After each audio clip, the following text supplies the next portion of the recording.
Last but most certainly not least, we are going to talk about intermolecular forces for our concept 6 notes to wrap up our unit on chemical bonds. So, a reminder all the way back from concept 1 is there's a difference between intermolecular forces and intramolecular forces.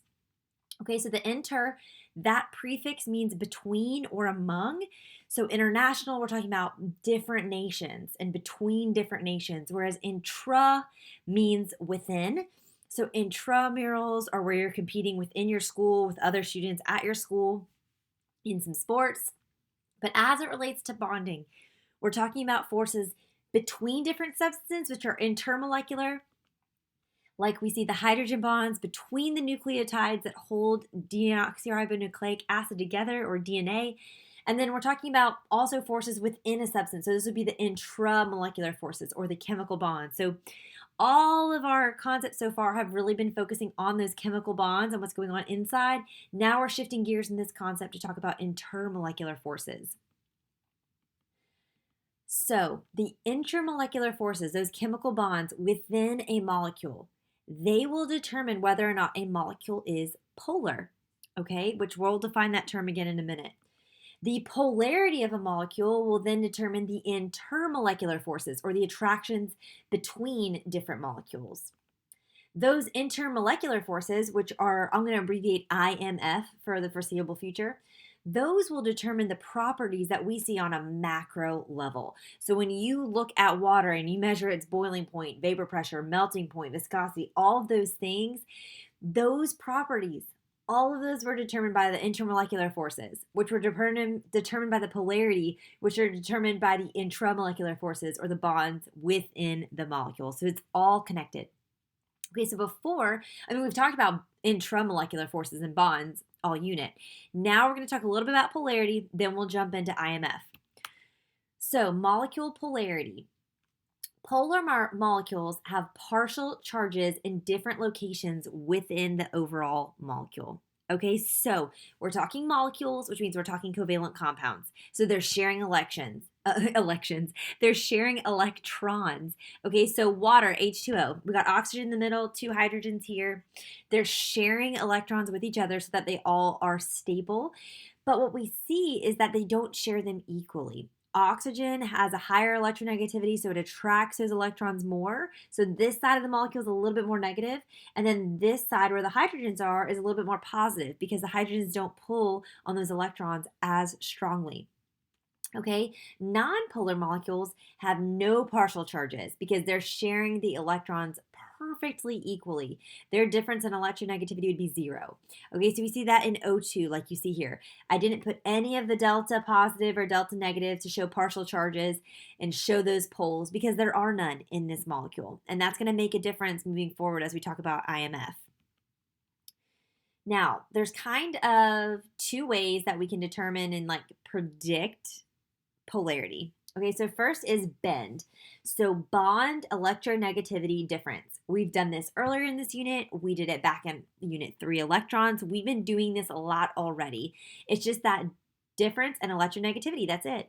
So if you calculate the difference and it's 0, it's a nonpolar molecule. If it is anything but 0, there is polarity. But how polar the molecule is depends on how big bend is, how big that bond electronegativity difference is. I mean, if it's so different, that they aren't even sharing at all, one's taking and one's giving, that's when we get to the point of ionic, okay? So it's pretty easy to remember. If it's 0, nonpolar, anything else, it's going to be polar. And we're going to use this delta positive sign to mark atoms that have the lower electronegativity. And the delta negative is to mark the atoms with the higher electronegativity. Now, you might be a little confused why I said this is a delta and this is a delta, but just go with it. This fun little shape positive, this fun little shape negative. Okay, so why does it make sense that the ones with higher electronegativity have this partial negative charge? Because the higher electronegativity means they're going to have a higher attraction of the electrons. They're going to pull those negative electrons closer to them, which is why it's a little bit negative on that side.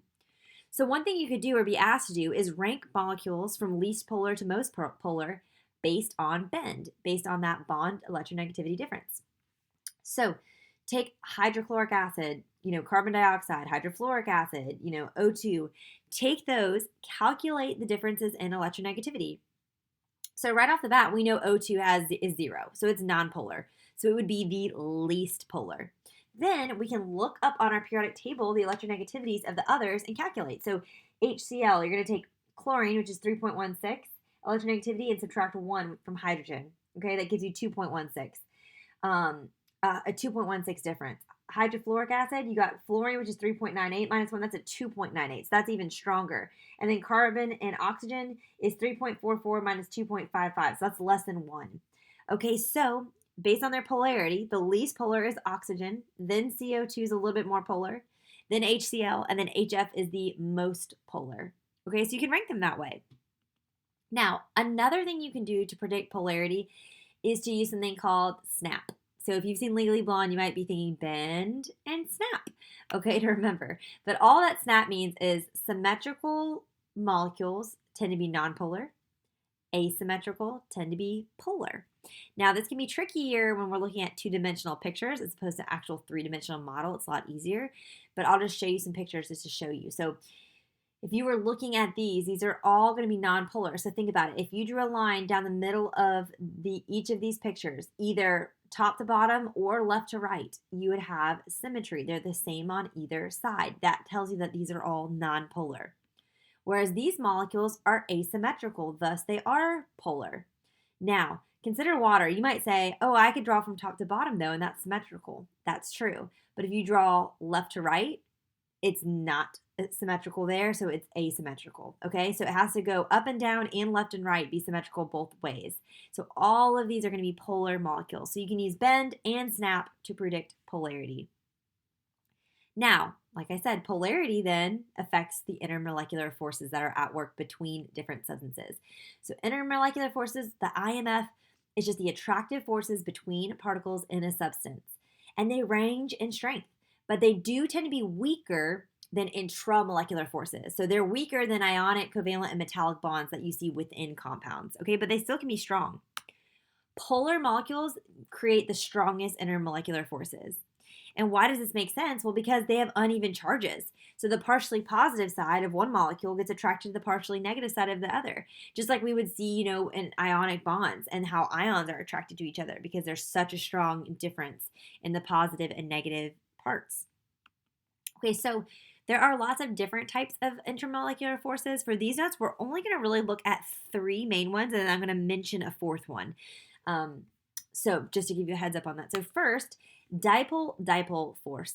This is a short-range attractive force between polar molecules. So polar molecules that are close to each other. Okay, so look at these 2 HCl molecules. The hydrogen side's a little positive, and the chlorine side's a little negative due to their bend, their difference in electronegativity. So what will form is a dipole. This is formed in a molecule when equal and opposite charges are separated by a short distance.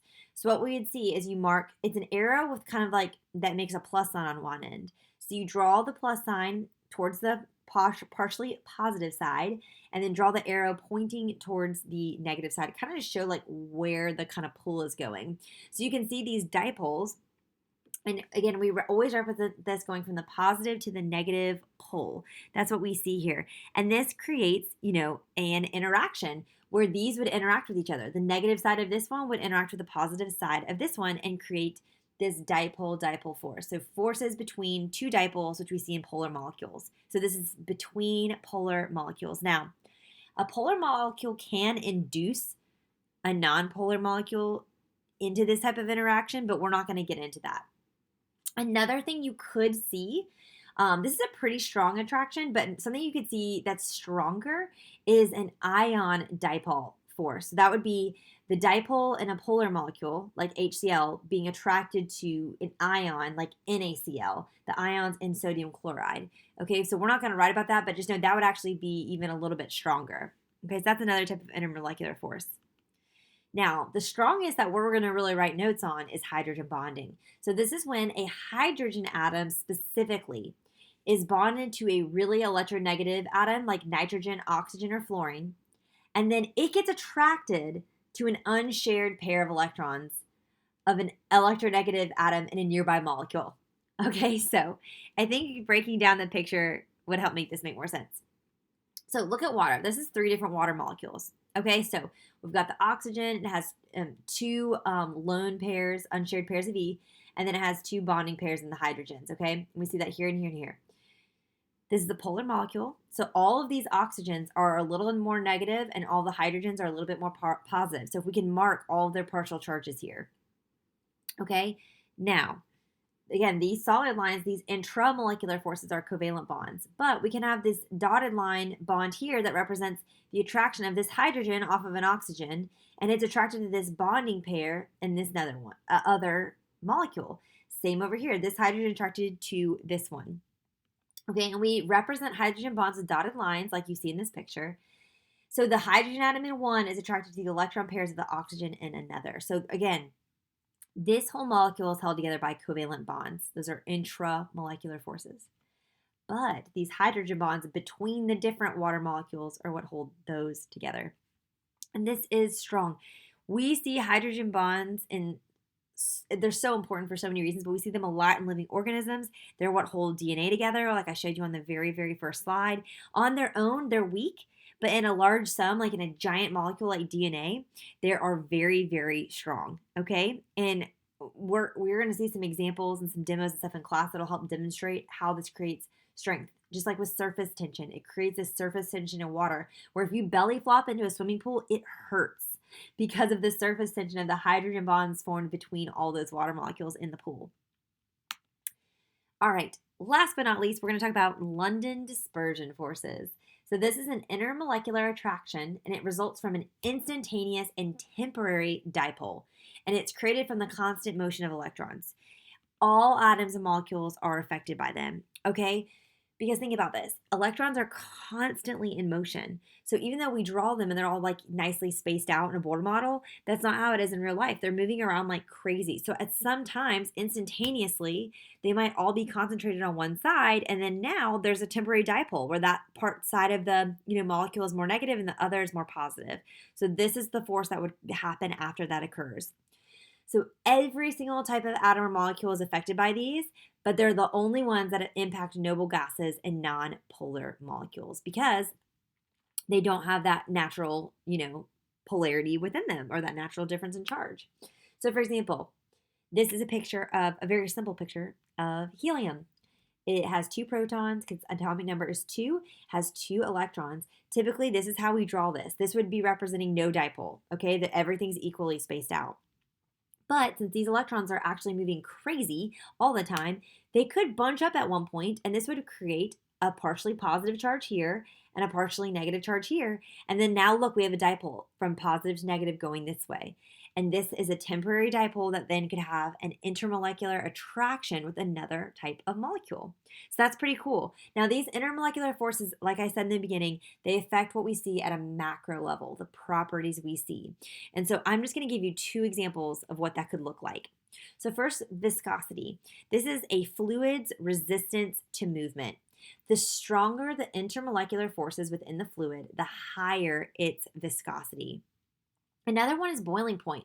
Boiling point is just the temperature that represents the amount of kinetic energy needed to overcome the force of attraction between a liquid's particles. Because when there's enough kinetic energy, they can then break free from that liquid state of matter and move to their gaseous form, which we'll talk about more in our states of matter unit later this year, Unit 7. So the stronger the intermolecular forces, the more tightly they're held together and attracted to each other, the higher the boiling point, the harder it's going to be to break apart those forces. It's going to take more kinetic energy. This also applies to melting point too. The stronger the intermolecular forces, the higher the melting point. Okay, so let's see an example of what I could even ask you about this. So consider the boiling points of the following substances.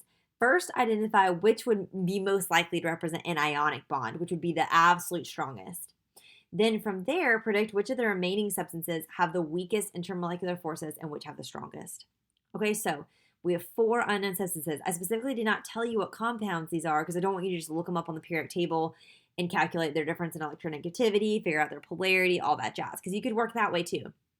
But just looking at their boiling point, Most likely substance 2 is ionic because that boiling point is so much higher than all the others. And remember, ionic compounds made from ionic bonds, those are the absolute strongest we're going to see. Everything else, substances 3 and 1, 3, and 4, those are all covalent bonds. And so we're going to be talking about the intermolecular forces between those different molecules, okay? Now, which would have the weakest intermolecular force? The one that doesn't take as much energy to change its state of matter. So that would be substance number 3. Then the next up would be middle level of intermolecular force, be substance 1. And then the one with the strongest intermolecular forces at work would be substance 4. So this would most likely be the most polar molecule, whereas substance 3 would be the least polar molecule. Okay, so let's put this all in a summary chart. I think it'll make the most sense. We're going to identify the type of intermolecular force, the type of molecules that are involved, the strength of the interaction, and then a little visual. I had to take the visual out of the table because it was just, my pictures were too big, but it should all be in one nice pretty summary chart, okay?